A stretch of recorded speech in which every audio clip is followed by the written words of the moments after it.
సత్య అయితే అందరి ముందు క్రిష్ వాళ్ళ బాబాయిని ఇలా అడుగుతూ ఉంటుంది. "ఏంటి చిన్న మామయ్య గారు మీరెందుకు ఎప్పుడు కలిసి ఉండరు? సెపరేట్‌గా ఉంటారు. మీకు ఈ ఇంటికి సంబంధం లేనట్లుగా ఉంటారు ఎందుకు?" అనైతే అడుగుతూ ఉంటుంది సత్య అందరి ముందు. క్రిష్ వాళ్ళ బాబాయిని. ఇక తనైతే ఇలా అంటూ ఉంటాడు. "నాకు ఈ గొడవలు, తగువులు అంటే నచ్చవమ్మా. ప్రశాంతంగా ఉండడం ఇష్టము. అందుకే నేను దూరంగా ఉంటాను" అనైతే చెప్తూ ఉంటాడు. అలా చెప్పగానే మహాదేవయ్య వీళ్ళందరైతే అలా చూస్తూ ఉంటారు. నేను అప్పుడప్పుడు ఇలాంటి చిన్న చిన్నీటిలకి వస్తాను. కానీ నాకెప్పుడు ఫంక్షన్‌లు గొడవలు, తగువులు అంటే అస్సలు నచ్చదు. ప్రశాంతంగా ఉండడం నాకిష్టం అనైతే అంటూ ఉంటాడు. ఇక సత్య అయితే మీరు క్రిష్ గురించి ఏదో నిజం మీకు దగ్గర తెలుసుకోవాలని అనుకుంటున్నాను మామయ్య. మీరు చెప్తారని నేను ఆశిస్తున్నాను అనైతే అంటూ ఉంటుంది సత్య.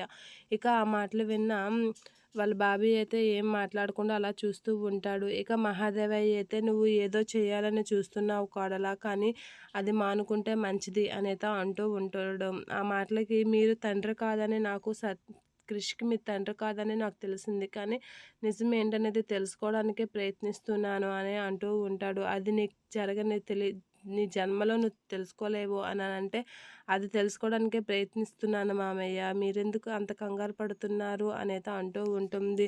"నువ్వు ఏం చేసినా ఆ నిజం మాత్రం నీకు తెలీదు. నేను తండ్రిని కాదని తెలుసు కానీ క్రిష్ ఎవరి కొడుకని నీకు తెలీదు. క్రిష్ తండ్రి కూడా నువ్వు కనిపెట్టలేవని" గట్టిగా అంటూ ఉంటాడు.